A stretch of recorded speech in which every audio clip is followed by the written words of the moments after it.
Happy Sunday, September 26th, everybody. It is episode 43 of the Morning Roast. Thank you 40. for 43, 53. It's 53. 53. My God. Jesus I Christ, what the fuck apologize, is wrong guys. with you? I apologize What about the that. fuck did you smoke today that... I didn't smoke enough today. Jesus. What the fuck is wrong with you, boy? Enough. Well, a lot of it goes around this bullshit around Flex Fest, but we'll definitely discuss that very, very soon. How was your week? What did you have going on this week? Boy. Well, rather than the whole week, it's pretty much what's been going on since fucking yesterday. Well, yesterday I got off of work and I took a quick little snooze. Then I just pretty much went out to Castles and Coasters with this chick. And you don't see, you do all this fun shit that I would like to do, and you don't invite me. Like, I could have gone to Castles and Coasters with you. I would have loved to go to Castles and Coasters with you. I was with a girl, dude. It's okay. Oh, I'll that's third okay. wheel it. I'll third wheel it to have fun. God damn it! No. I'm going goofy golfing. No. What are you doing? So we went to Castles and Coasters, did some mini golfing, and then we hit the arcade, which I mean, for the price, I mean, sure they have some interesting games, especially like some pinballs and shit like that, but the price is kind of ridiculous. It's crazy. I had to spend $100 in total just to basically. I mean, well, it was like I paid $100 just to get into the place for like a pass to play the arcade, and do the mini golf, and spend a little extra for like getting like some water, some icy nachos, and a pretzel, and that's what we had there. So we played our fill, and we left, and we're just like, I'm still fucking hungry. Like, let's just go fucking In and Out and just like get ourselves some burgers, and then just watched Hell of a Boss, and freaking went back to my place for a nightcap. What was the nightcap? Was the nightcap, the old good old,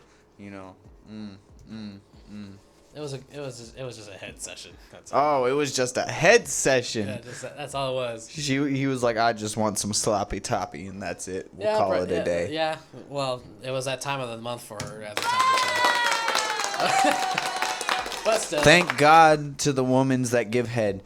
For the womans that do give head, Oh God, here we go. we appreciate you around the world, because I don't know a guy, and if you are a guy that doesn't go down on a lady, you're fucking weird, unless she smells bad.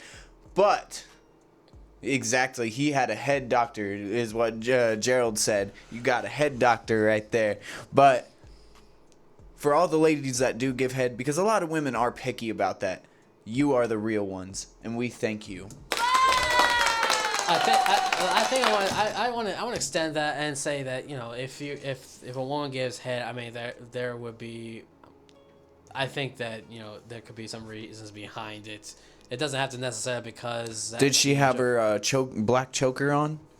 Oh, she's not a black belt then. No. I mean, like, we were getting hot. We were getting sweaty. I'm like, hey, I got condoms as fuck. And she goes, I can't. I'm on my. And she goes, what? And it's like, well, it's lady time. I'm like, oh. It's lady time right now. So I'm like, okay, so. That's what the condom's for.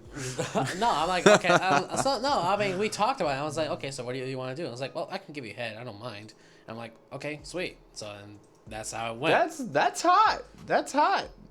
Yeah. We did talk. That's the thing. Communication was there. Yeah. You didn't assume that she was gonna give you head. No, man. I thought I was like, no. If we're not gonna do sex, okay, then we'll hold off the sex or whatever. But she's just like, I can give you head as to make up for it. A token of your appreciation for taking me out. Well, thank you, kind lady. It was fun. And then today, I messaged you. I was like, "Are we gonna do Are we having an episode? If so, are we gonna do it here at the RTU studio or Gerald some said other she was a red belt. a red belt?" Yeah, she doesn't have the black choker on, so she's with the black. You know what a black choker means, right? That's a black belt for sucking dick. I mean, I did not know that. this is information to me too. I don't know. If she's got a black choker, that means she sucks dick good. I mean, she doesn't have to wear any kind of choker or anything to give me a good deep sloppy head. Well, no, but it's how you know ahead of time. Giggity. Giggity. That's the one you want right there. She's got the black choker. You're stupid. Anyway, so then it was today. I messaged you're fucking dumbass to see if we had an episode today, and if so, where I was in gonna so be? much pain this morning. Like, I have to get another tooth taken out still. That's why I was hoping that Flex Fest was going to be on the 25th. I've got another tooth to get taken out. I got another root canal to get done. I've got so much teeth work to get done because I had to get an emergency dentistry. I had my back tooth out here taken out. I had a root canal next week. The beginning of October, I've got to go in to get a crown. And then I've got to go in either near the end of October or the beginning of November to get the other one taken out surgically because it's just all the way back there. After that, I got to go to Cali, Yeah. Well, I did message you because I was helping my father change the oil on my parents' car. So I was just in the rain? No, not out in the rain. We did it in the garage. Oh. Yes, I have a house. He's like, I have a house. I have a house. It's got a garage with a garage door. My house doesn't have a garage. It's kind of shabby. It's just we a deal with driveway. it. It's just a driveway. But yeah, that's pretty much all of the exciting things that has happened. I mean, there were something else, but I'd rather not say here on the show. I'd rather talk to you in private. No. Damn it. No, it's too personal stuff. I don't want to get too personal here. That's what we do here. We get personal. That's true, but at the same time, no. We get personal about everything. No. Everything. So, I mean, my week, it was semi-productive. This week I went out and got me a new mic for the house and stuff like that so I can record some music and send it in the mix and master because lately since the baby's been born, I'm a little strapped for money. What's helping me get by is, my job, selling my merchandise, and music sales. So, that moving forward, just doing that kind of stuff. Finally got the Mask of Baracus. Finally. Shout out to Mr. Graves for helping me out on that.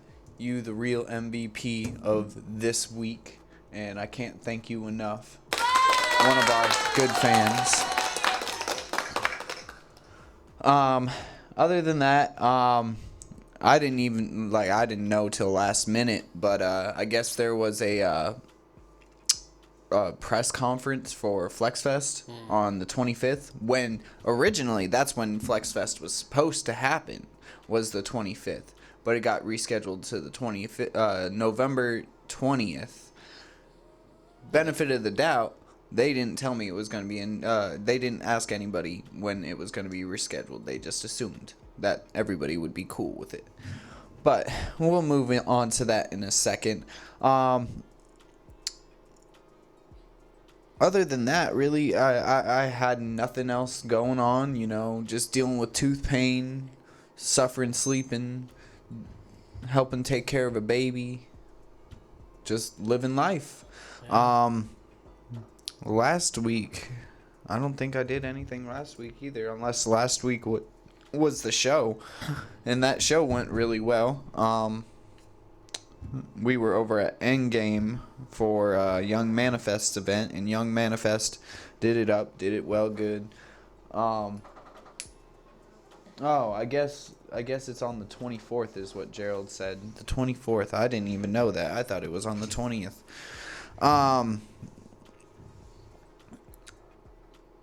Unless that's supposed to be for September.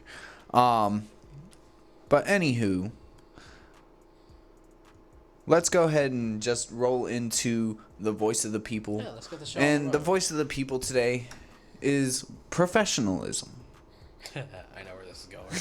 I know where this is going. I know exactly where this is going. But do tell. Professionalism is bounced on many traits and characters. Professionalism relies on you as the person and the company as the other. Now, for example, one argument I had this morning with my spouse is I know a lot about plumbing. You know my dad. He's a plumber. So he trained me a lot in plumbing. I was thinking about getting a new head for one of the showers for the kids. We had an argument about how a plumber came by and told her she couldn't do this, this, and this. But I know how to fix the solution. And the guy tried to charge her $800 for fixing a toilet. And it doesn't cost that much to fix a toilet that has a clog. Let's be real about that. So, you know, when it comes to professionalism, credibility is very important. And being able to not screw somebody over in the process brings you back business. Now, another issue I do have, and we're going to get into the FlexFest conversation right now.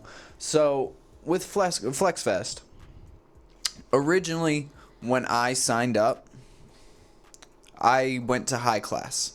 I don't know who Troy is. I've never met this cat in my life. Still don't know who he is.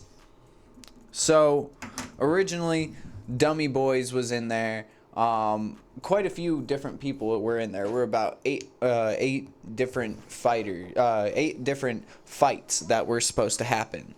Now, I think amongst the fights, one of them that I found that was interesting was Strife versus yes, Classic. That was a fight I was really looking. That's forward what to. I was looking forward to too. And I'm gonna be real. Mine and Jacob's fight. Me and Jacob haven't had issues with each other. If he's having an issue because of the situation that I dropped off, he can bugger off about it. I don't care.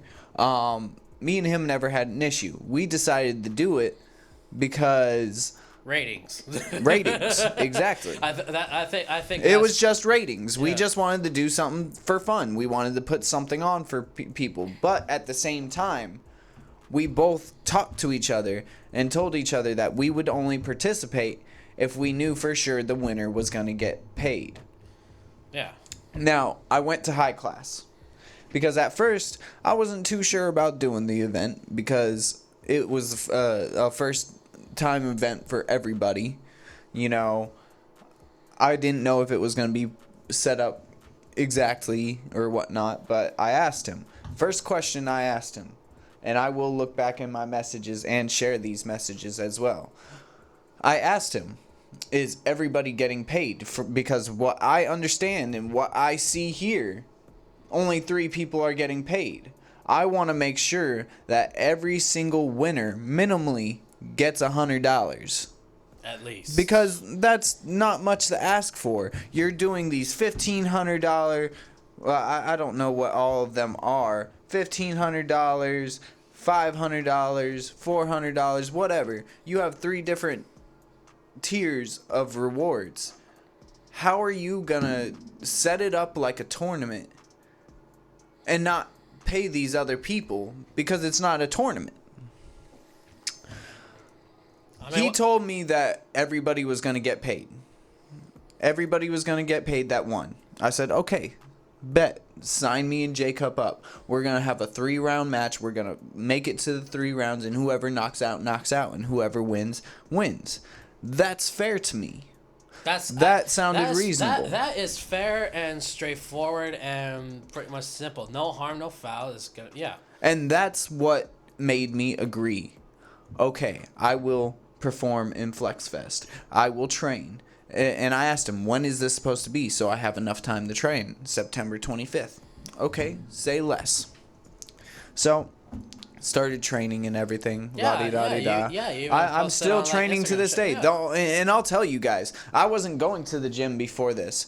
Until Flex Fest happened, and I'll give High Class his props, because if it wasn't for him, I wouldn't be going to the gym right now. I'm happy to be going to the gym now. Proud of it. Yeah, also because you want to get rid of your pregnant belly. Yes, I do. And it's helped me out a lot. It's helped me bring it's helped me bring up my stamina. And basically 2 weeks, 3 weeks before Flex Fest was supposed to happen on the 25th. 25th of September, yeah? 25th of September, which was yesterday. And yesterday, because it didn't happen, I was out at a photo shoot. September 25th, I was with my family, and I was shopping around and doing things that I needed to for the house. That's why I wasn't there for the press conference.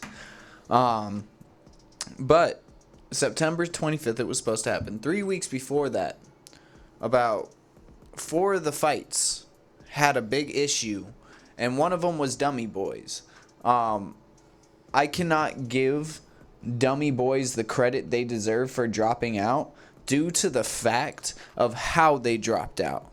And the only thing that I can say is that it was unprofessional. I will agree with High Class and Troy about their decision on Dummy Boys. It was unprofessional. Why? Let me tell you guys why. Because Dummy Boys wanted 20-some people to get in for free instead of paying for tickets. Benefit of the doubt, I feel like $50 a ticket is way too much, especially for a first event, and we're doing it in a fucking backyard of the block. Let's be real here. The tickets should only be $25 to $30. Or if you're $50, too much. You guys, your guys' expectations are all the way up here. You guys need to lower them down a bit to like right here, where it needs to be. Now, that's the one. That's one thing. Dummy Boys, they kind of they kind of fucked up with that. I would have been like, sure, I'll work with you. If you per 5 people, you get 1 free, or per 4 people, you get 1 free plus 1. That's respectable. But don't try to go around and get all your people in for free, because how are you supposed to make your money? How are you making your money getting your people in for free? If you're rapping about how you got stacks on stacks and stacks, but you expect 20 people to get in for free, you ain't making money, and you're lying about what you're talking about. And you're expecting the ticket price to be $50 per person. Exactly. So automatically, if he did it the way that I said would be necessary, he probably would have made $600 off of Dummy Boys right there. And if let's say that if these these fighters didn't qualify as the best top 3 fights, that they wouldn't have gotten paid for having their people spend $600. They don't have merchandise. They're not selling merchandise. Now, in my shoes,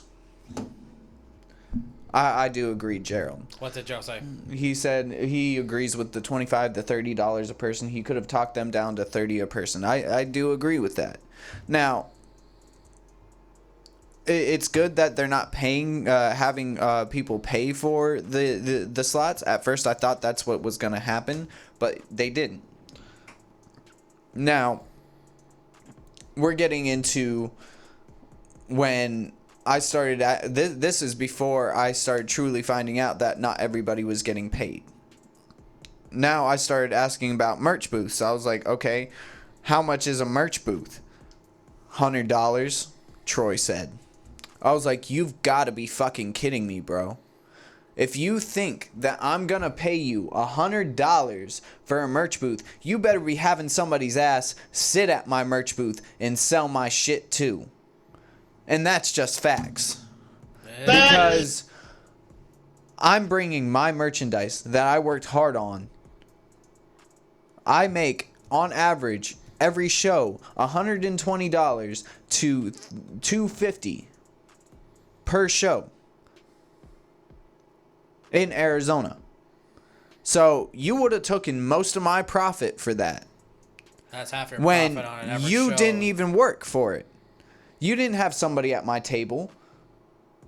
And that's what I said, Gerald. And even if what I told him is that I will pay $40, $50, but you got me fucked up if you think I'm going to pay you $100 for a fucking booth of a first time event that you've even admitted in the chats that you do not have the permits. You guys switched up the flyers once because it had boxing gloves on it. You switched that because you guys were getting in trouble. Because you guys don't have the permits to hold a boxing match. Hence why you can't call it a boxing match. That's what gets me. If I was participating, if I knew that they don't even have even one legal permit, let alone all of the necessary ones to set up a backyard boxing match, I would have dipped out too. Yeah, like what the fuck is this? Backyardigans or some shit like that? Like, let's be real.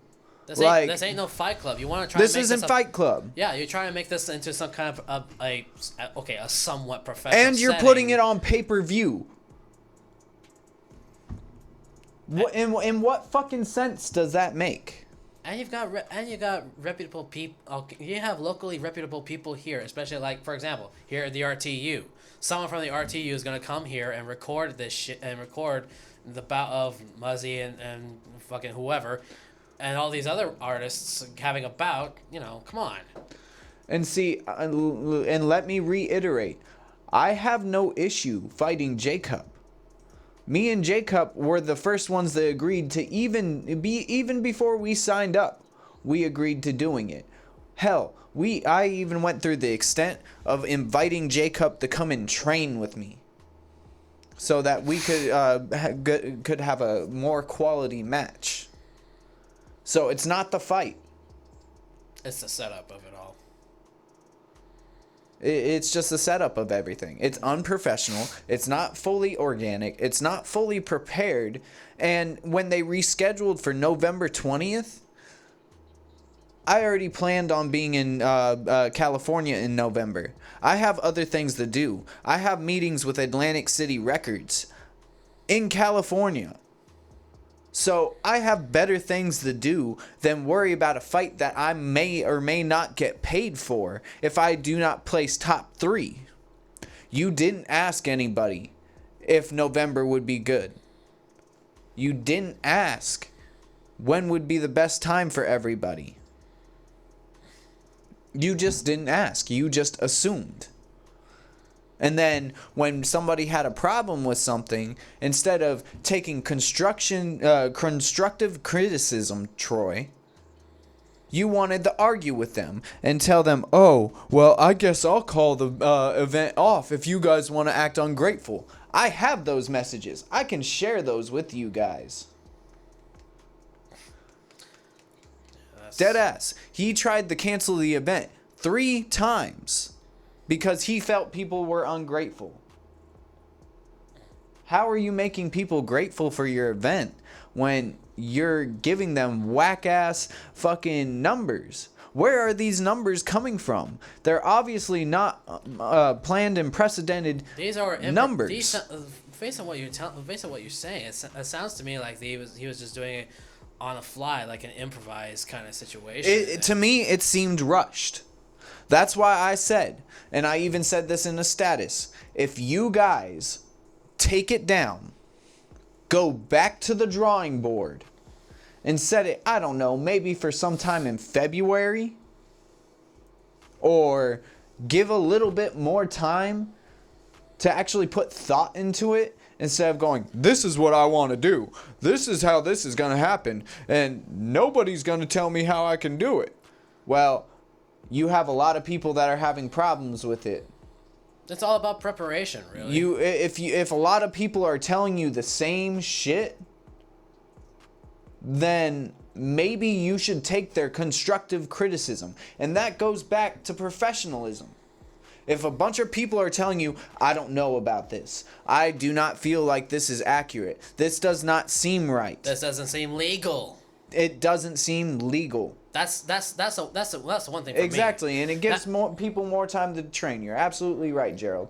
Like, a month and a half was enough time, but it wasn't enough time. No, it wasn't. And that's because I'll admit I can't. I started training hella late, so I had only a month of training. Yeah.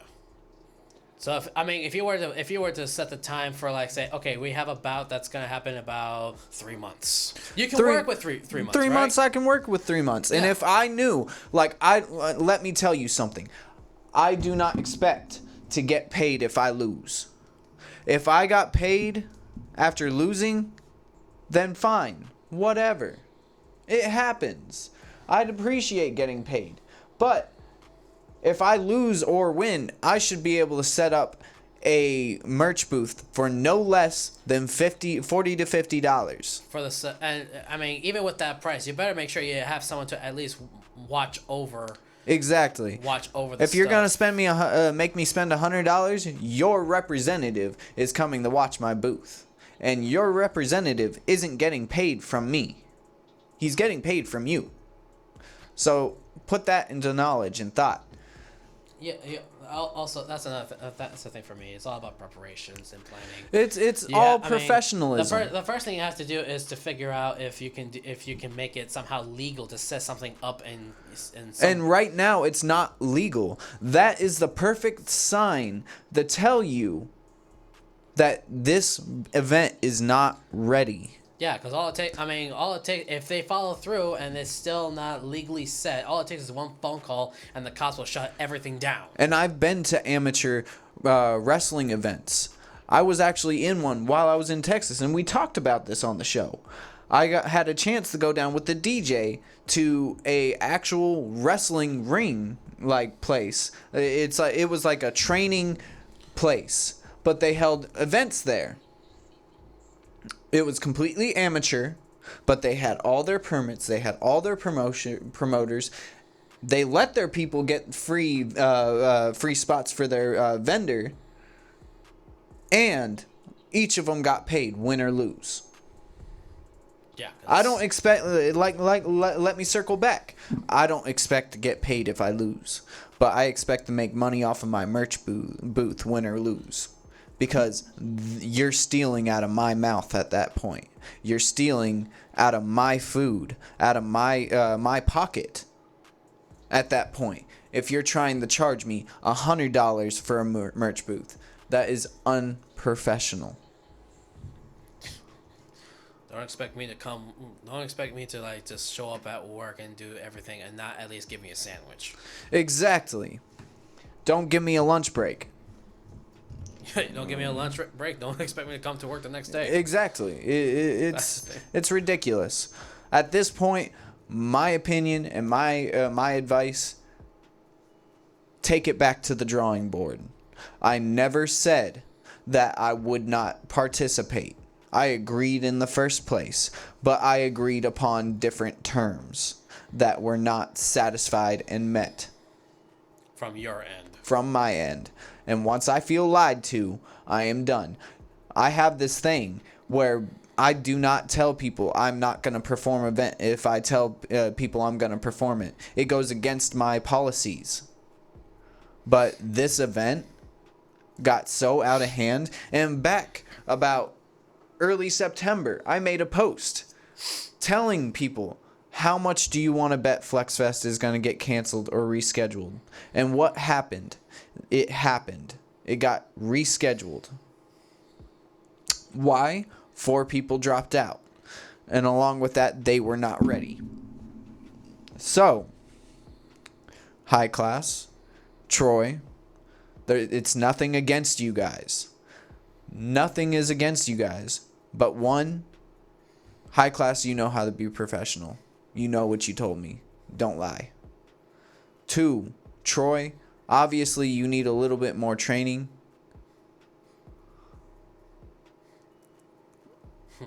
So take some advice from somebody, I mean, fuck, go to Justice. Justice is one of the highest key event holders in the state. Yeah. Make your event come out right. Make it official. Make it legal. Make it legal. That's that. We can. I know I'm circling back to that statement, but No, you're right though. I can't stress this enough. You have to. I mean, you have You to have check with. to. You have to check with proper authorities and everything. Just because you want to have some kind of mock-up backyard UFC fight. This isn't the backyard again. It I- doesn't work that way. I know. No, you have to get your permits. You have to check everything, and once you have the permits and all the necessary paperwork done, then you can start planning for the event. And I'm not saying it's a bad idea. It is a great idea. It's great that you're doing this for the community, but it is not ready yet. It is not fully prepared. You are not fully prepared to throw a professional amateur wrestling match. You do not have your permits. You do not have your numbers right. Nothing is right. A lot of people have told you this. Take it down. Take it back to the drawing board and get it right. And use a calculator. If you're gonna do something with money budgets, pull out the calculator and start crunching some proper numbers. I mean, I was really looking forward to. And Gerald, real quick, yes, I did share my thoughts multiple times, especially with the merch booth. That was another occasion where Troy wanted to actually shut down the event because he felt like people were being ungrateful. And that's on him. But he's got to realize, if people are giving you criticism, take it. That's another thing, Troy. Learn how to take constructive criticism. Especially for someone who has been in the game much longer than you. Just because you're probably like the next hot thing going on, that doesn't mean you know everything. Exactly. I've been running businesses and work and grind since probably 12 years old. I've been running my own businesses since then. I've been top tier management of almost every single company that I've been in. I know how to run things professionally. And the one thing is taking constructive criticism. And that's where I'm going to end this. Professionalism, guys. Professionalism. Professionalism. Professionalism. Do your fucking homework. It takes more than 2 months to throw in put an event together. My last event, my album release, it took me 6 months to put that together. And I started early for a reason. Yeah. We do all make mistakes, and we do move forward from this. You are correct, Gerald. But you have to be able to take criticism. You got to be able to, work with everybody. You've got to be able to function properly, or this isn't going to run smooth. I just talked to somebody yesterday. I'm not going to say his name, but he works with RTU as well. And me and him were talking about it. I gave him the breakdown of the whole situation, and I didn't even think about it this way. He even said, he's like, I have a feeling once it happens that something's going to pop off there. And I was like, you know what? I didn't think about it that way. But you are probably right. Something might pop off. It's in the back of the block. If you don't know what the block is, it's a very cheap venue outside. And I don't think it's too hygienic either to be wrestling outside. COVID is going on. Everything is on contact. There's shit in the dirt. So, give it some work. Professionalism. It's very important. Keep up with it. You have to keep up with professionalism. If you do not stay professional about it. And that's another thing. One more thing I want to add into it is that if you're going to participate in the fight or something, make sure you also read the contract carefully, because with how you're saying about the whole merch booth, vendors, and all that, how it's going to cost you like a fucking arm and a leg just to sell a t-shirt for fortune. $20. Make sure you read the fine print before you start signing. I mean, that's another thing I want to ask. Did he give you some kind of a contract or anything, or was it from the word of mouth? There was no contract. That actually got brought up in this last thing. Troy tried telling people that there was a contract.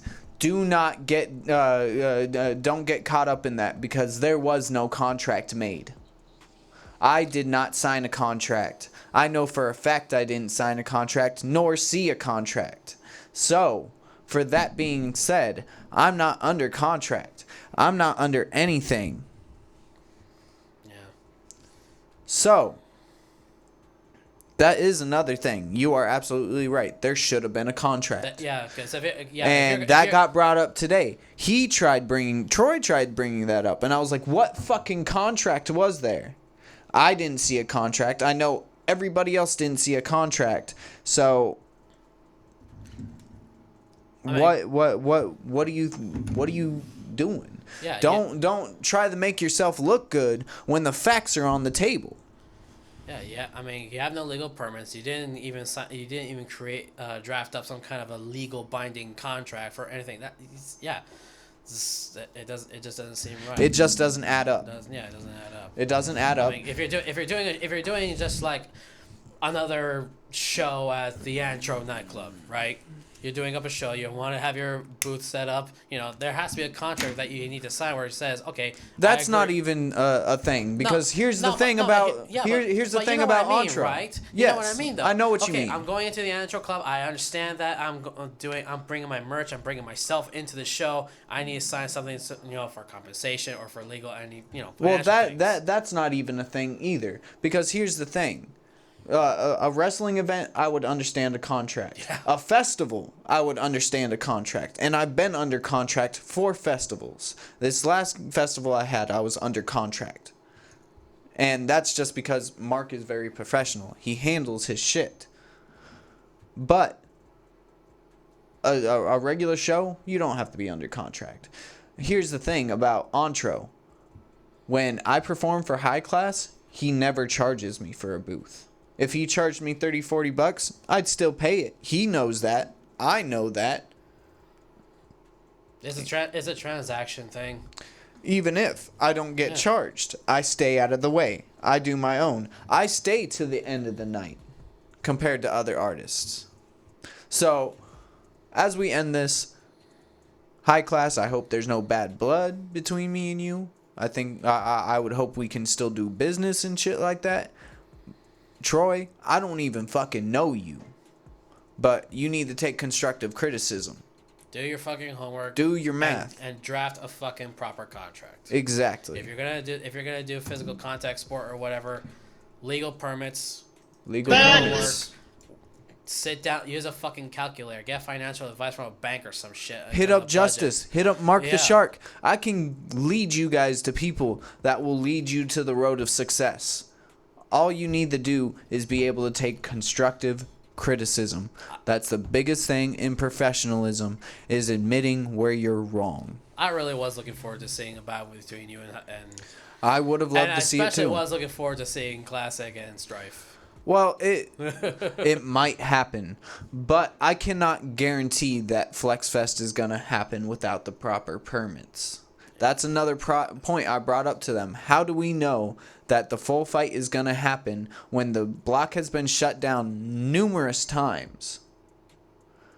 It's a boxing event that if the cops showed up, we would all be in trouble. There's no permits. It's COVID season.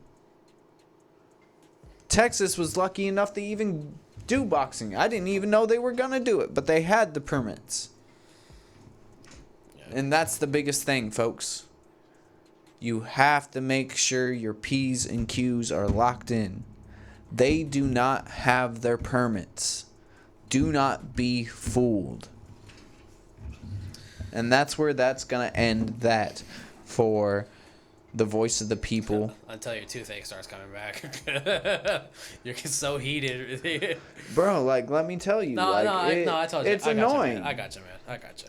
It's really annoying because, these people want to give you shit after you're like, you know what, I have a reason to come out of this and actually not, do anything, because I don't find any type of reason to be in this event. There's no point. So I want to get into a song. It's called "In the Dark." It's by my homie Bleed the Wicked Menace. We're actually about to be doing some work together pretty soon. So tap in. Let's go.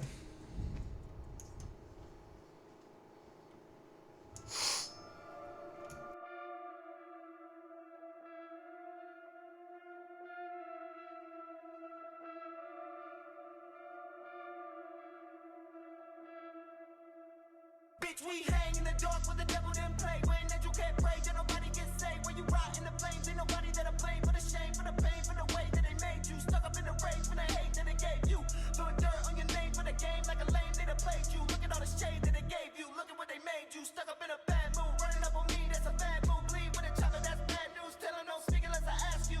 And when these bullets spit, they gon' pass you. Pussy, they gon' pass through. Have a bitch tripping like she passed you. Turn another op into a tattoo. Beat a motherfucker till they black blue. Still move the Glock and let it blast through. Nothing but he still like a statue. Bleed.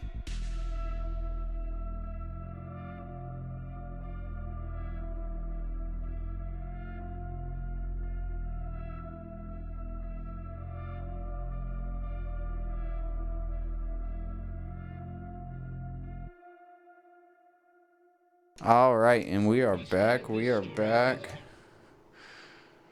That was Bleed the Wicked Menace. That's a very good close homie of mine. We have our tiffs for taffs, but we've known each other for years. Really good guy, really good quality music that he does. That was In the Dark. So we're gonna roll into the sauce with sauce. Sauce, give us that sauciest sauce that you sauce us up with every single Sunday. So, lately, my parents have introduced me to a show that kind of hit me close to home. That hit me really right in the feels. It's a show on Netflix called Love on the Spectrum. It's sort of like a documentary-ish kind of show where people interview individuals with autism and the everyday love life. And I'm not gonna lie, it really kind of it reminds me, I mean, I don't know, I don't think it reminds me, but it really just kind of it opens your eyes to see how people react or how people interact differently with people on the spectrum, for especially in the love life. I've seen in this one episode, there's this guy. There is oh, how do I even begin to bring this? Because autism is a huge thing for me. It's been a part of my life. It's been a part of my life. So how I interact with the world, how I interact with people is somewhat different than how you would probably like for greetings, for example. I don't mind the occasional handshake or whatnot, but if you ever encounter someone with autism and you extend a handshake, they're kind of that person might not react well to that handshake, Because sometimes, like, here, let's do a simulation. If I were to shake your hand right now, right? Okay. I shake your hand, I think nothing of it. Yeah. Whereas someone else would just shake your hand, they'll be like, nothing offensive to you. It's just like, it's a touch thing. Mm. So here we have, in Love on the Spectrum, you see the romantic point of view of people on the spectrum. So you see one guy trying to take a girl out on a date to this little restaurant, right? A typical thing, right? Guy takes girl out to the restaurant. They talk and they eat and the male pays or whatever. But this guy, he sort of. It's not that he was being a douche about it, but sometimes he would ask some interesting personal questions or questions that were too, how would you say it, socially aggressive in a way. Too forward. Too forward. Yeah, a little too forward a bit. And in his eyes, he didn't exactly see anything wrong. He was just being, in his way, he was trying to engage in conversation. While his date was, you could just tell she was kind of a bit uncomfortable. So I guess I'm trying to bring some sort of awareness here on today's episode about people with autism. We interact with the world differently than most. We kind of have a way of, like, for instance, there was this girl on the show. There was this girl and her friend. They go out to a bar. Girls' night out, right? Go out, have some drinks or whatever. And they see at this table a group of guys. Now, what do you suppose could typically happen? Girl sees guys that they like, right? What do you see, or what do you think would happen? Help me out. Repeat the question. So girls go out. It's a girls' night. They see guys at a table. They like those guys. What do you think? What possible scenario do you think could possibly happen in that scenario? If they saw three attractive guys? Yeah, three attractive guys. They could either A, go up to the guys, introduce themselves, or B, they would just sit there and hope that, the guys would approach them. Maybe try to get their attention in some sort of way. Well, let me tell you what they did, and it's going to be funny. So, now, for some context, this one girl is on the spectrum, and she has autism, and her girlfriend she has Down syndrome. Ooh, that's a dangerous combination. It may seem that way, but the autistic one is asking us, like, those guys look cute. Let's go. Basically, they want to make that approach, right? Yeah. So, but instead of the typical introduction, they approach the table, right? And the two girls are just like, talk to them. She's trying to egg her friend on, trying to to do the introduction, right? But they didn't. In their own way, the girls are talking to each other in front of that table. So, and the guys just sit, and you can see the guys just sitting there at the table, just visibly looking uncomfortable, not confused, not knowing what to do. They're like, bro, like, what? Should I say hi or something? Like, do I ask for her name or number? And the girls were just engaging with each other in front of the table without a fucking care in the world. And so eventually they're like, I would have been like, excuse me. Eventually, what are you doing at my table? Eventually, the girls were just like, okay, bye-bye. Leaving the guys just like, bro, what the fuck just happened? What the fuck just happened? I would be very upset and disgruntled. And so at the end of the night, the person they do interviews during, before and after the supposed date or event. So the interviewer asked the person, it was like, so how did it make you feel trying to approach the guys? I was like, we have fun. They didn't ask for phone numbers or anything. They just went over there, interacted, and they just have fun. No specific reason. So, and I want to bring my personal experience in the dating life. You're less awkward than that. Less awkward, but it's still kind of. We used to pick up chicks at the mall together. Yeah, but in all honesty, I was actually sort of following your lead. That is true. I was following your lead because I don't know the social... You got the less toxic ones, though. Every single time. I got the super toxic ones. So, I mean, yeah, again, I was just following your lead. You know how you pretty much roped me into this whole thing with the RTU and all that shit? Oh, yeah. So, but I was just following your lead. I didn't really expect anything much, and that's how I've been with pretty much everyone. Even with even one night, how I was at that pool party with Julia at that one. I think it was like a B&B place. Airbnb. Yeah, Airbnb. I was following her lead because I was just like, okay, we're gonna go and hang out. We go to the place and I was just by myself. There was nobody there I could interact with that caught my attention. There was no, I mean, the only person I could possibly interact with or hang out with was Julia over there because she's the one person I know. So, and then when it comes to dating, see, I sort of took it as an objective approach. So I'm like, okay, go meet up with a date or go pick up date. Go to the place that we agreed on. Pay for it since I'm the one who initiated it, right? If I ask you first, I do so with the intention of paying for it. So I go, like last night, with Castles and Coasters.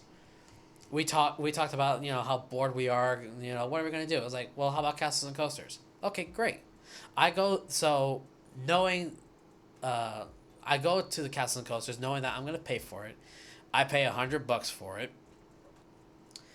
And, in the moment, sure, we're having fun, but at the same time, once the date, quote, is done, I think to myself, so what does the next thing that I need to do according to social protocols? Do I take her home? Do I give her a kiss? Or what do I do next?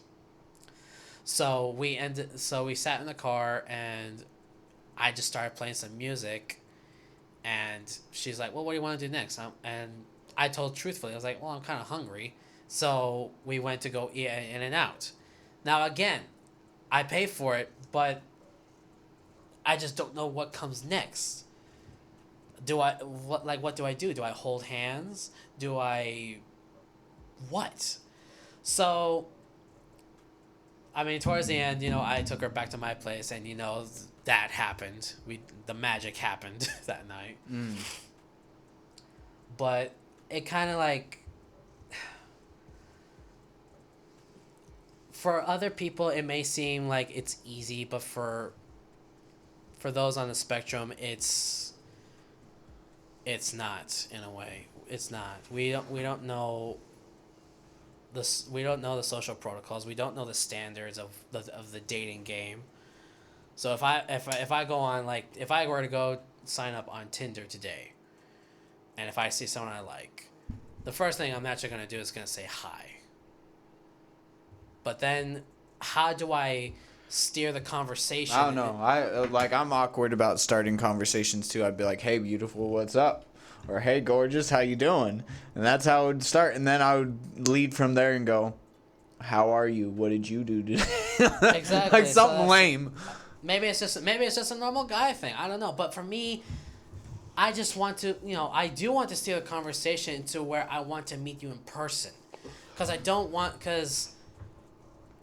myself, like, with all this advanced technology and the social media, we have basically the computer in the palm of our hands. So what can I do to steer the conversation to be like, look, I got money. Let me pay for your Starbucks. Let me buy you a croissant and a coffee. That's all I want to do. That's all I ask. And if the date goes well, great. For those on the spectrum, it's especially challenging because a lot of people kind of see us as sort of weird, in a way. Because I actually discovered this, but I actually sat this down and actually spoke about this with my parents, where we even looked it up and it seems like with boys, like, one out of if you were to have 4 boys, one out of the 4 is going to be autistic in a way. Yeah. And we are able to diagnose that and catch that.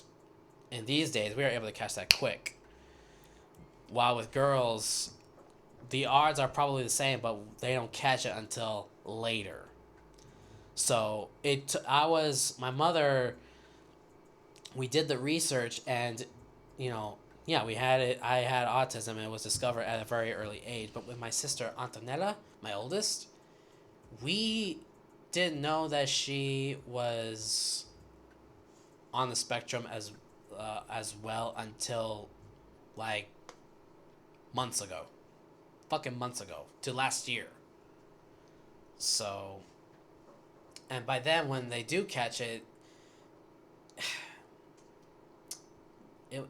it's just for me. It's just, I'm sorry. I know I'm not feel like I'm stuck here, but let's. Oh, I even got a message here. Hang on a sec. I'm pulling it up right now. So, what can I say about the awareness of I mean, if you have anyone who is autistic, have patience and be understanding. I guess that's what I want to say. That's what I'm bringing to awareness, because I've seen a lot of people with autism. They are often not being given a chance. They're not being treated fairly. They're not being understood. And you see it sometimes through the parents of said autistic people, because parents would say, you see, like for in the dating world, like my mother, she would ask me all these questions when I go on dates, right? Like last night, I brought a girl over and we did the kinky thing and that's it. Then my mother the next day started playing the 20 questions game. You know what I mean? Yeah, like. Did you use protection? Yeah. Like, how did it happen? Those conversations are always awkward. It's awkward, but in my particular case, completely understandable.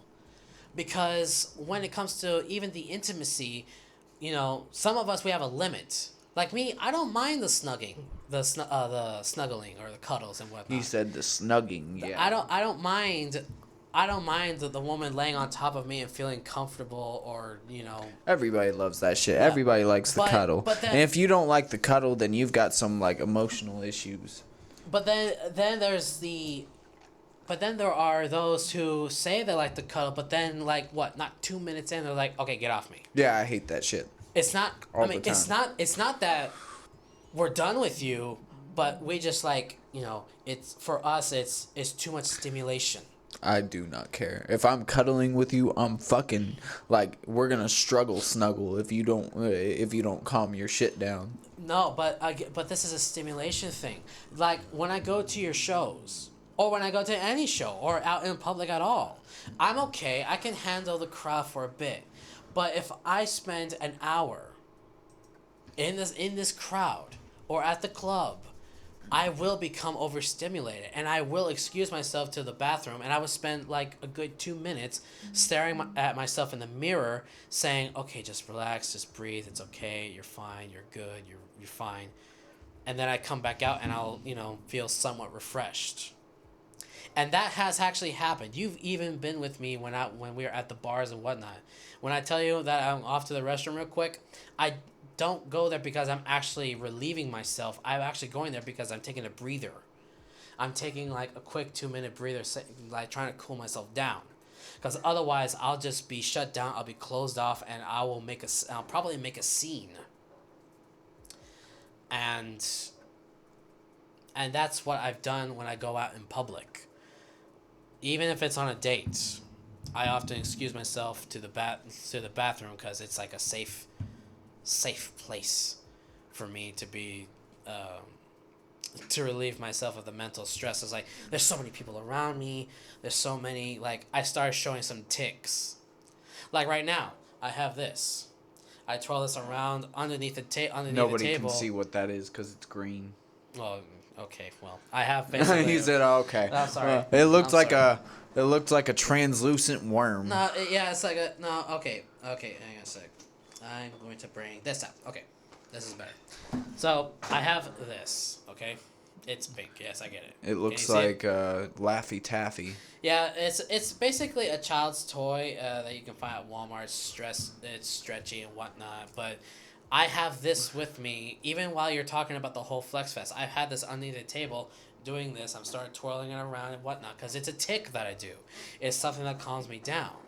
Because I also can't sit down for a long periods of time and just, I have to do something to ease the stimulation. So I'm doing this as my stress reliever. So I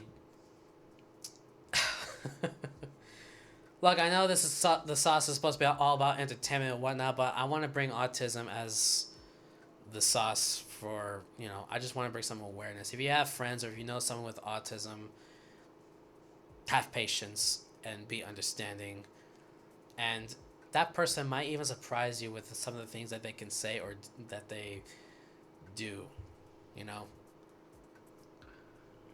I agree.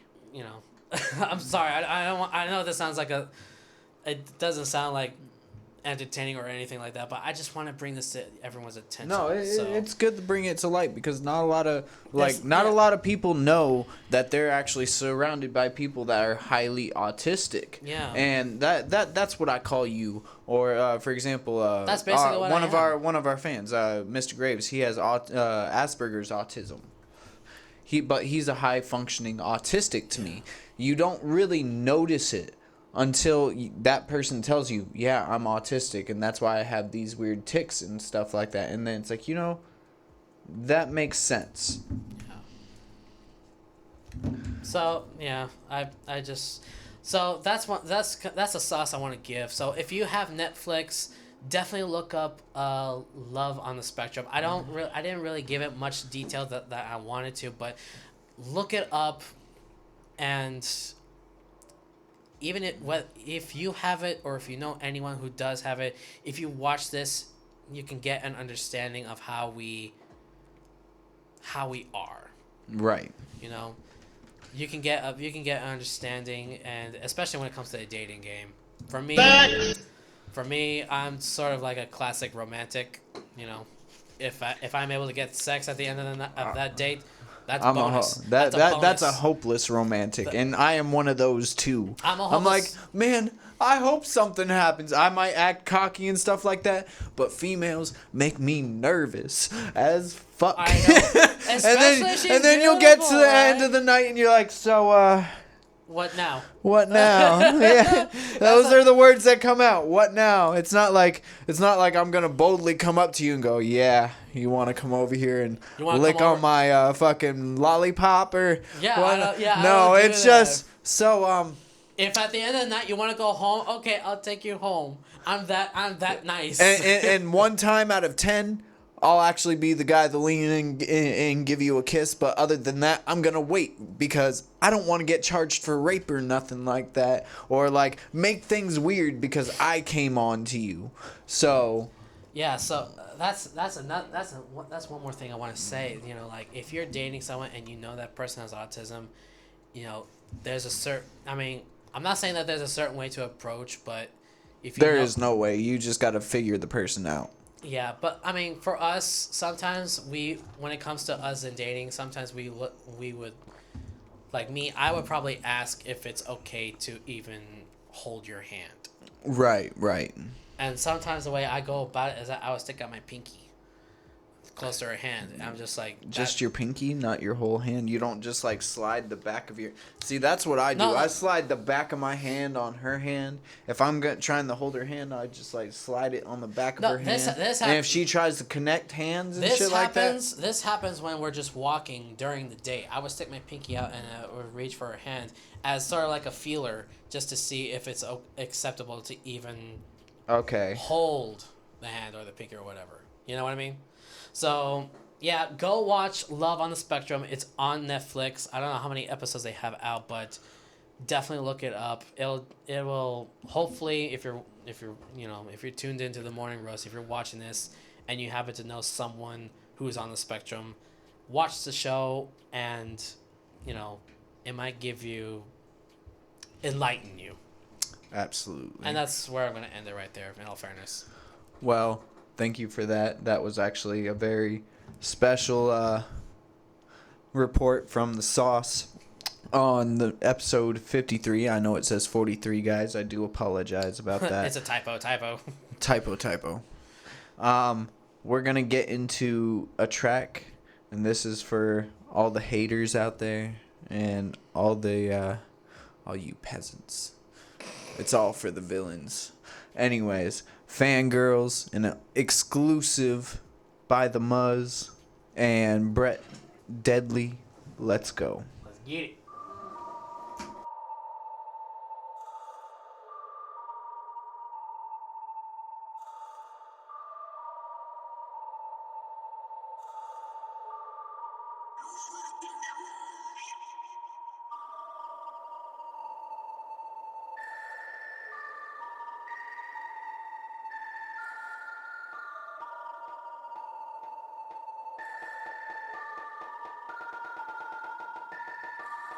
Fuck all the odds, swear to God, I'm a villain. Came up from the bottom and now I'm just big chillin'. Fuck all the odds, swear to God, I'm a villain. Came up from the bottom and now I'm just big chillin'. Hey, bitch, it's the Muzz and I'm steady chillin'. Middle finger to the ops if they ain't a villain. Bitches must be out here thinking they're the shit, cause their ass claps when the bass drops. Quit the talk through your twat, bitch.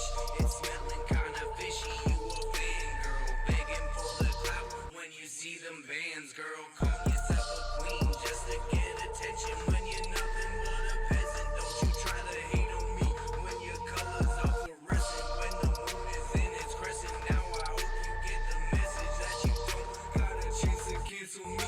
So stop your crying, bitch. I got better things to do and none of them got a fucking single thing to do with you.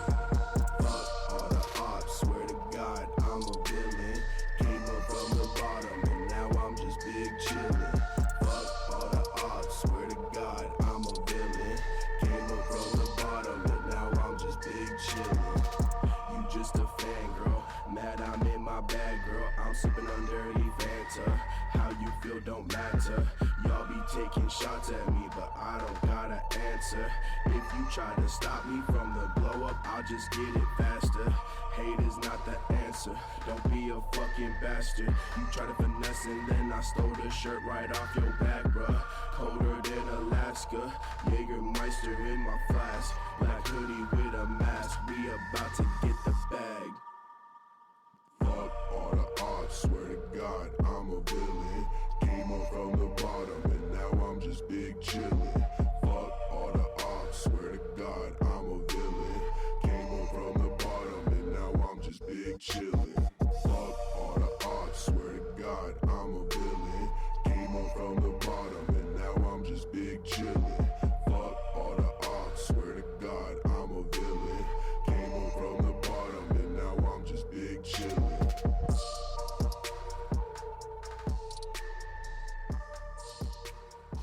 Yes, sir, and we are back. That's an exclusive Fangirls by the Muzz and Brett Deadly. In today with us, we have a Trey Pounds in for an interview. We were supposed to have him last week, but we had to go shoot at Power Road. Shout out to Power Road, Icon Radio, RTU Worldwide.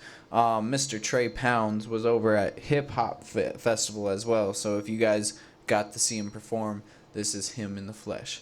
Trey Pounds, tell us a little bit about yourself. Well, outside of music, I'm a big fan of like basketball, and use kind of both of those to express my external and internal emotions. And after having my son, it kind of was really relevant to me to really want to relay a message with my music. So that's really just what I try to do, provide a good message and have some fun with it at the same time. What kind of genre would you base your music as? I would say soul. You know, my mom Okay. grew up a lot on like Prince and the Gap Band and stuff like that. Obviously, I have like a lot of hip hop and rap influences, but a lot of what I like is like funk and soul. Okay. So, if you were to say if you would say who your audience is, would it be the youth or the older generation? I kind of got a mixture. a few other events that I've kind of performed at has been a lot of like the mid at like maybe 24 to like 34 age. And they kind of like a lot of the dances and kind of stepping that my music kind of provides. But then I've done a few other shows where it's around like the 15 to like 21 that likes a lot of the little turn up music, but at the same time it got a little bop and a message to it and things of that nature. That's good. That's good because honestly, I have a big belief that like a lot of the music we got going on, we should try to direct it towards the youth because yeah, it's good to have an older generation feel to it and stuff like that. But the youth is what's going to keep your music youthful, growing, and Correct. with all this like technology, like TikTok and stuff like that, like people blow up like that. It's amazing. Let's see. Where are you originally from? Well, I mean, I basically say I'm from here. I was born in West Valley, Utah. Utah. Yeah. Like Salt Lake City, Utah. West Valley. Oh, okay. Yeah, same question usually people follow up with is, am I a Mormon? I'm not a Mormon. I got love for Utah, but yeah, essentially I moved out here when I was in like fourth grade to play basketball, and I've been out here ever since. So I know more out here than I do out in Utah, so I basically came out here, essentially. Do you play any like basketball like professionally in the so community? I'm actually on the semi-pro basketball team. Oh, what's the team? Phoenix Valley Outlaws. We actually got All our right, first all game right. October 6th. Shout out to That's amazing. That's really good that you're being ambidextrous with your career. I feel like Yeah. that's a very big stone, especially for artists, because if things do fall back, or like, for example, that's another way of promotion as well. Right. You're promoting your career, but also you're doing basketball, and basketball is promoting your career, so it can bounce around. Yeah. When I first actually came into music, I came in like music management. Had a couple of buddies Okay. that wanted me to like manage their brand, help them book shows, book their studio time. I ended up doing that, evolving into doing beat production, engineering, and things of that nature. We kind of fell off, and that's where my artist role started to take on. And then I got reached out to a buddy of mine that I still currently run with, which we run like a branding platform called Degenerate Genius. See, I did see that. Yeah. That was your email too, and I Yeah. thought for some reason that kept on registering to me as this is this dude's name, and I went to Justice too, and I was like, "Who is Degenerate Genius?" Like, I haven't met this dude, and he was like, "Oh, it's 3 pounds," and I was like, "Oh, okay, all right." Yeah. That's essentially just a branding platform. We are basically on the. So, what is Degenerate Genius? Yeah, it's basically a branding platform that like we essentially have an internal kind of individuals that love doing creative writing, video production, animation. And then we have individuals that are kind of like at myself at the peak role when I was doing like management for certain artists and things of that nature that needed this type of production, whether it was they need their music recorded, they needed merch done, they needed skits that they wanted to create, or they had other instances that they wanted to create. So just kind of provide influencers a way to work with other creative individuals that can help them influence that, and then at the same time help them leverage that by creating a space for them to use it as an EPK or whatever they end up doing at the end of the day. But at the end of the day, it's bringing a bunch of creative individuals together to try to create something really, really dope. Now, what's your zodiac sign? I'm an Aquarius. All right, I see it. I see it. All What right. about you, bro? I'm a Gemini. Okay. Sauce, do you have any questions for him? So, I'm from the point of view of the consumer. Uh-huh. He would be the consumer. Okay. Yes. So what I'm curious is that, and I've asked this question to many artists and many people who are coming for the interview. What has been the everyday struggle for you as an artist, with or without the pandemic? per Yeah, se? I think the biggest thing for me, and this is what I've seen from others, and what I'm just trying to learn to try to instill within myself is patience more than anything. I kind of look at the journey for myself, both on the basketball aspect and the music aspect, as like hiking up a mountain. You hike with certain people up a mountain that they'll pause and they'll be like, man, like, why are we still hiking this? We got so far to go. It's hot. There's bugs. And there's other people that are like, yo, look how beautiful it looks. And so like respecting and understanding those pauses in those moments and what does that mean, because sometimes you'll have opportunities where you're getting content created, you're getting things flowing, and you just want to drop it. You just want to drop it. Yep. You want to just go, and then you don't understand how much content you actually have to keep going and sustaining that for yourself. So a lot for me. That's why I really haven't released my first project yet, because it's been about, okay, do I have enough visuals, as well as once these do drop, do I have enough to keep going so I don't wear myself out in any fashion, or I don't dry up my aspects and I'm feeling like I don't have what it's needed to kind of continue for the next step, or I'm looking at this pause and moment and being like, man, ain't nobody listening to my music, ain't nobody checking my videos out, I ain't got no more shows going, like maybe I should stop this, people are telling me, you know, and like feeding into that, as opposed to just like respecting this moment and being like, I need to be doing this, as opposed to trying to focus on being in the studio all the time, just be, you know, trying to fight that. And I learned that from basketball, because it was like, if you working so much on your shot, but you're not focused on like, And the travel. yeah. Now other let me aspects. dance on that issue real quick. With the patient situation and how you drop things, how do you feel, you personally, and how you would advise other artists to drop things? Would you advise them to drop things like almost immediately, once a month? What's your take on that? I mean, I feel like, one, it's being able to battle like who you are and then the artist, because those are always gonna fight.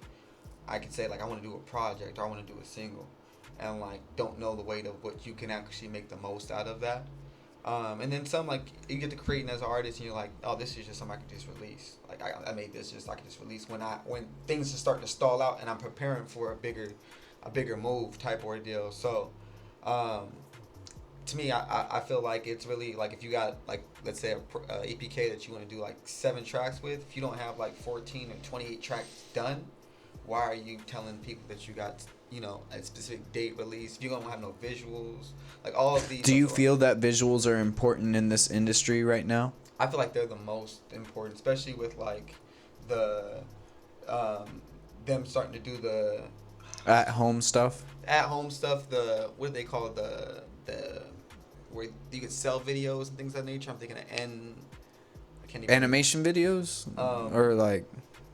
I can't even remember what they're called right now. I can't remember what they're called, but it's really to me, yeah. I feel like because we're in such a high, especially like with TikTok, like you mentioned, it's all very visual. We're this Yeah, I much feel time. like since COVID, we've been in a very visual type society, due to us having to stay home, stay safe, and stuff like that. Yeah.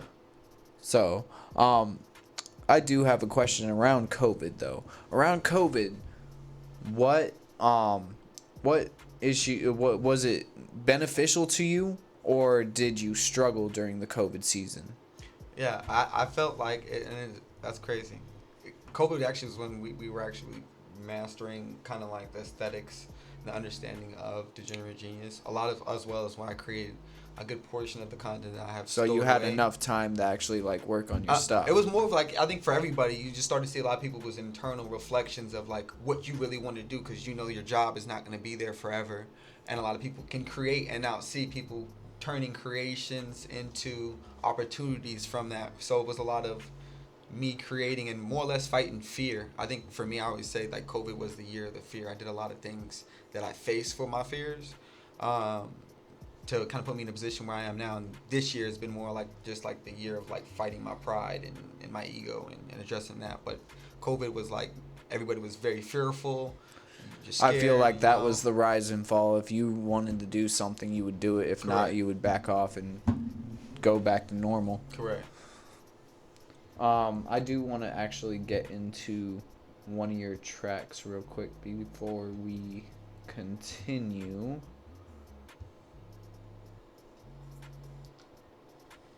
What would you recommend for us to listen to? Step Strong? So yeah, we do Step Strong. Step Strong is the only one currently right now released on all music platforms. Well, shit, let's do that then. All right, this is Step Strong by 3 Pound. Yeah, 3 Pound. All right, let's go.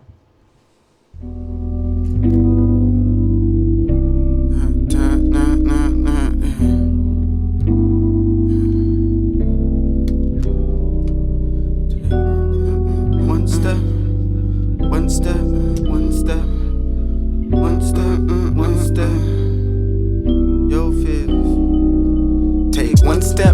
to the left, and one right to the right. Then step right over your fears. I promise you'll find better life. Take one step right to the left, and one right to the right. Then step right over your fears.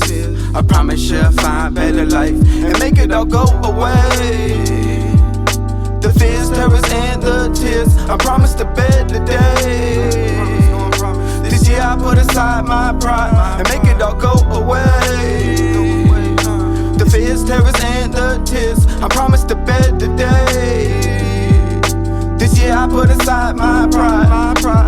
I tried to do what's right, I tried to put you on. I know if I'm alive then nothing's really wrong.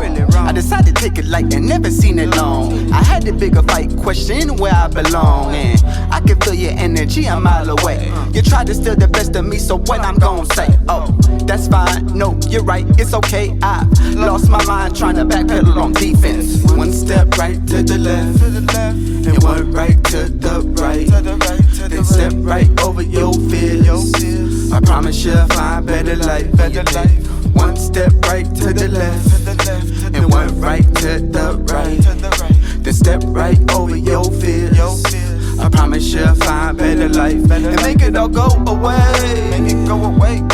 The fears, terrors, and the tears. I promise to better days. This year I put aside my pride and make it all go away. The fears, terrors, and the tears. I promise to better days. This year I put aside my pride. Go ahead, use me as your target. Just know my soul, you never gon' tarnish. You steady rather lie than keeping it honest. I'm not James, but I'm looking for bond shit. I got the golden eye, you know you want the body's vision. You rather worry about me, what's wrong with the system? I see corruption, I'm no longer assistant. I'm no longer regretting all of my persistence. You wanna add resistance, get moved from existence. A word from the wise, the presence that you keep be the truth that you seek. The pain that you sweep under the rug ain't going nowhere. I'd rather release that and live with no fear. I'd rather speak on love and the things that I care about, cause people are once here, then they're out. Sometimes I get lost in the feeling and I doubt what I'm about. But one step right to the left, and one right to the right. Then step right over your fears. I promise you'll find better life. Take one step right to the left, and one right to the right. Then step right over your fears. I promise you'll find better life and make it all go away. The fears, terrors, and the tears. I promise to better days. This year I put aside my pride and make it all go away. The fears, terrors, and the tears. I promise to better days. This year I put aside my pride.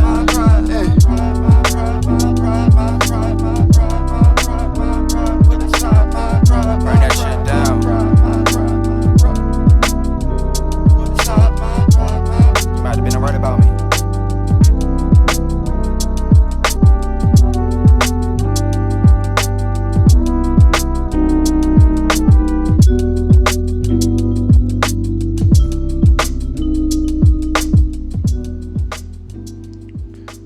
Yes, sir. That shit was fire. Much love, appreciate it. I really liked that. It had a very it's one of those songs I would actually sit there and I would smoke to, on the real. And that's what that's one that every time I go and perform that, it actually has a little dance to it, a little one step, right step, you step. See, I noticed that. I was doing that too. I was like, what? Yeah. I'm gonna have a nice little TikTok challenge coming. Do you have a music video for that? Yeah, it's not released yet, but it's. You got that dance on there, right? It's on there too. It better be on there. Yeah. I gotta learn this dance. Yeah. So I mean, the dance will be on there. There'll be a giveaway for a project. I got AirPods 2K22 being released. All right. A few other things as the release of the project and some of the music videos come out, but definitely a blessing. Do you have any upcoming album or projects? Yeah. So the project that's on, as well as a few others that you'll be showing, it's called Wait On. It looks like Wait On 3, but since the play of words for me is Trey, it'd be Wait On Trey. But it'd be spelled WEIGHT, and then On 3. that I'll have Step Strong, pretty much all of my visuals on there. I'll have a release party, listening party, which will have, like I said, giveaway for some memorabilia. There's some like the Utah Jazz jersey that I wore in the video that is signed by everybody that was in the video. It's in a little frame case. A few other things from some individuals that are just in the community, just to try to entice and kind of show individuals that the idea of the project. But it's really just about the weight of what everything's been on pressure-wise, mentally, on myself, physically, within the last about 3 or 5 years since I started music. Okay. Where can everybody find you? On Instagram, 3LBS_DGMEYOUSIC, as well as at Degenerate Genius Nation. Facebook, Trevante Dean. But yeah, that's mainly on on all music platforms. It's just 3LBS or Trey Pounds. If you could give one message to the youth, what would it be? To truly, whatever you end up deciding on doing, just doing it with passion and intent and understanding your perspective on trying to do that. Something I always tell my son is, what you think becomes what you speak, and what you speak becomes what you believe. Manifestation, basically. Exactly. Okay. Sauce, do you have any other questions? Oh, I think we're all good. All right, sir. If you would like to join us for the rest of our show, you can. I do appreciate you coming out and actually having the opportunity and chance to interview you. Much love. Moving forward, we're going to get into Muzzy's Fuzzy News. I definitely have some stories for you. Give me 1 second. So, I have tons of shit. It's crazy. The first thing I wanted to touch on was Tiger King Season 2 is coming out. Sauce. Fucking Carol Baskins. Fuck that bitch.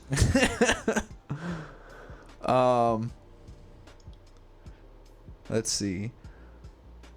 Fantastic Beasts 3 is coming out. The Secrets of Dumbledore. It will be officially be named Fantastic Beasts 3. The Secrets of Dumbledore will be let's see, coming out in 2022. It's expected to pick up from 2018's Crimes of Grimwald. Where the dark wizard Gellert Grindelwald and amassing a follower, the pull of powerful credence, and it looks like we're basically going to be getting into Dumbledore's youth, basically. There's another thing coming out. A trailer for Netflix's interactive wrestling horror movie Escape the Undertaker is coming out, which is set to be in a world of wrestling. If you're a fan of wrestling, it looks like it could be fun. The WWE legend The Undertaker, alongside with 3 members of the beloved faction family of the New Day, Big E, Xavier Woods, and Kofi Kingston, came out. In the escape of the Undertaker has set a trap for the decorated tag team, the New Day, in his mansion. What they don't know is the Undertaker's mansion is an extreme haunted house, packed to the brim with supernatural challenges. Let's see. So, scientists found the oldest sperm to be alive. The oldest sperm sample to be the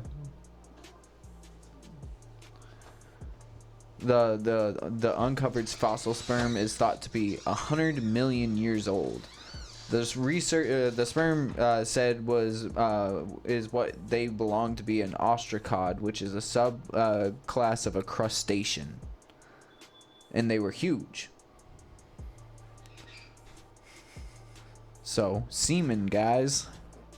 We couldn't go without one. Netflix is acquiring Roald Dahl's story company and plans an extensive universe of films, TV, games, and more. Now, let's step back to the 50s real quick.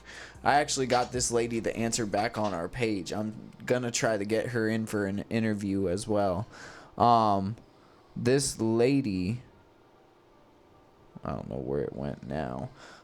She has a home where she converted it in the valley to everything being from the 1950s. Everything.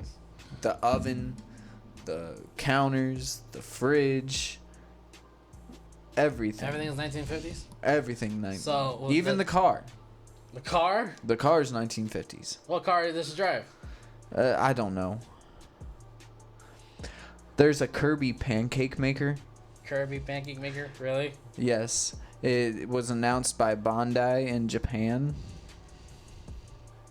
The premium Kirby pancake maker will be able to create pancakes with the face of Kirby or Waddle Dee on each side. It will be launching December 2021. That's cute. Did you hear about the new Super Mario Brothers coming out? The movie? Yes. Unfortunately. I'm excited. Chris Pratt will be Mario. Anna Taylor-Joy will be Peach. Charles Day will be Luigi. Jack Black will be Bowser. Keegan-Michael T will be Toad. Seth Rogen as Donkey Kong. I don't know how that's going to happen, but it'll be interesting. Fred Armisen will be Cranky Kong. Kevin Michael Richardson as Comic. Sebastian Maniscalco as Spike, and a surprise cameo from Charles Martinet. So that will be coming out December 21st, 2022. A Red Hood, Jason Todd HBO Max movie is reportedly in the works. So definitely we'll look out for that. So this one's a funny one. Okay, what do we got? So, gorillas perform oral sex at the Bronx Zoo. What? Yes.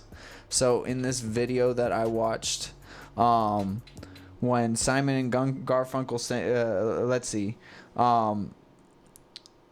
it started very innocent. One of the gorillas perched on a rock where she caught eyes of a fellow mate.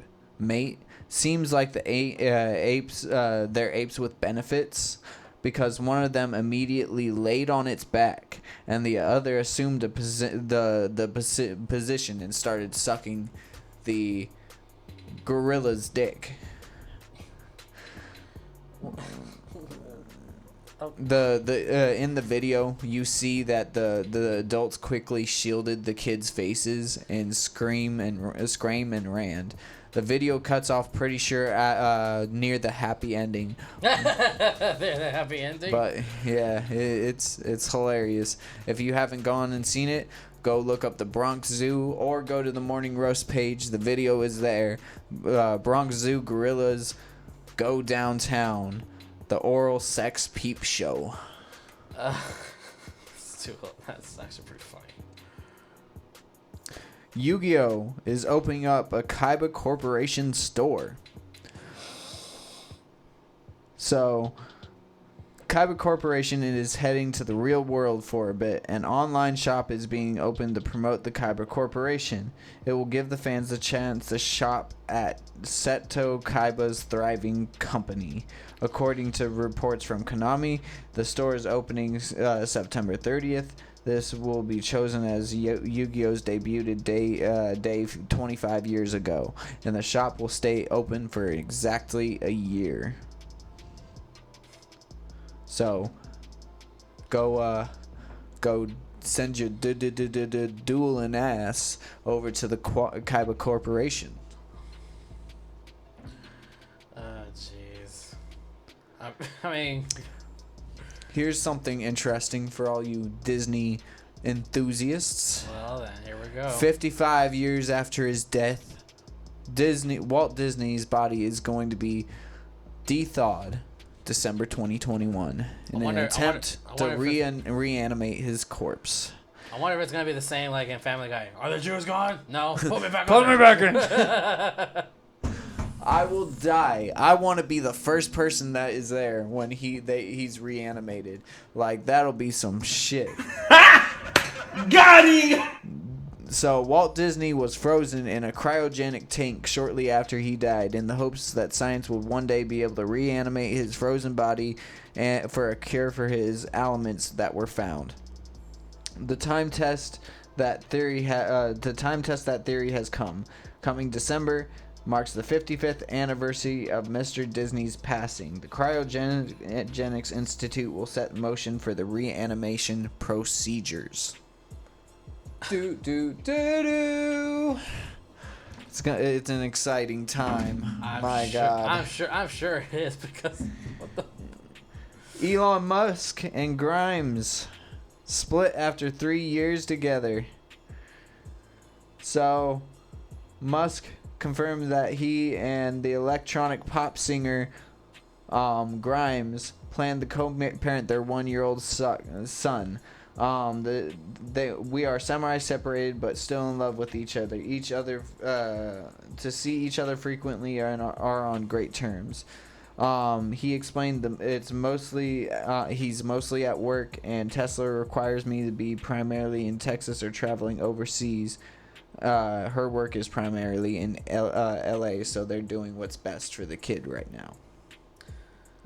I guess, but that means she won't go to space then. No. Bitch ain't going to space. Big Mouth Season 5 comes out November 5th. Really? Yes. So, I got a few more here. I found a lot of amazing news within this week. Dog the Bounty Hunter joins the manhunt for Brian Laundrie. Do you know who Brian Laundrie is? No.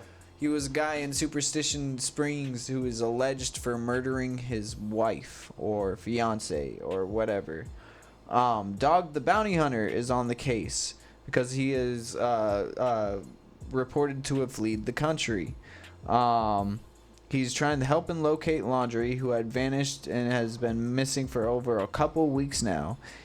He is the current subject of a massive manhunt. Reporter Brian Ennin got footage of dog dropping by Laundrie's family home, but it doesn't look like they were willing to chat with Dog the Bounty Hunter. It seemed he seemed to have poked his head around the side of the house where there are a few cars in the driveway. He finally makes his way to the main entrance where he knocks and lingers for a bit. Nobody answers. Eventually, Dog heads to the back of his truck with his wife, Francie, behind him. For as wise Dog is doing this, he told the reporters that Dog wants to help bring justice to the Petito family. So, if you have any information on that, call 833-TELL-DOG. Good old dog. Marvel is suing Stan Lee's family to keep the Avengers characters. Marvel is suing Yes. Stan Lee's family? Yes, it may seem odd due to the name of the association between Marvel and Stan Lee, but the comic book icon's family is being sued by Disney to keep control over the flagship characters, which are Iron Man, Doctor Strange, Spider-Man, Black Widow, Ant-Man, Thor, Falcon, and more. Why? What's the reason? Because they want to make more things with the characters, and Disney does not own those characters. They're not making the money they want. Well, tough tits. So, Jared Leto will only be the Joker if Ben Affleck is Batman. Why? Because he said that basically he was talking about how he really liked how Ben Affleck was as the Batman and wants him to return as the Batman, and will only be the Joker for Ben Affleck. Did you see the Cowboy Bebop Netflix opening title? I did. What did you think? That was pretty fucking dope. It was all right. I felt like it has potential to do better. I'm kind of nervous about it. Cowboy Bebop is one of my favorite animes. It's a fucking cult classic. For It is. So, if you guys haven't checked it out, definitely go check it out. And that's what's going to end it for Muzzy's Fuzzy News. Sauce, give us that would you rather for today so we can get the fuck out of here.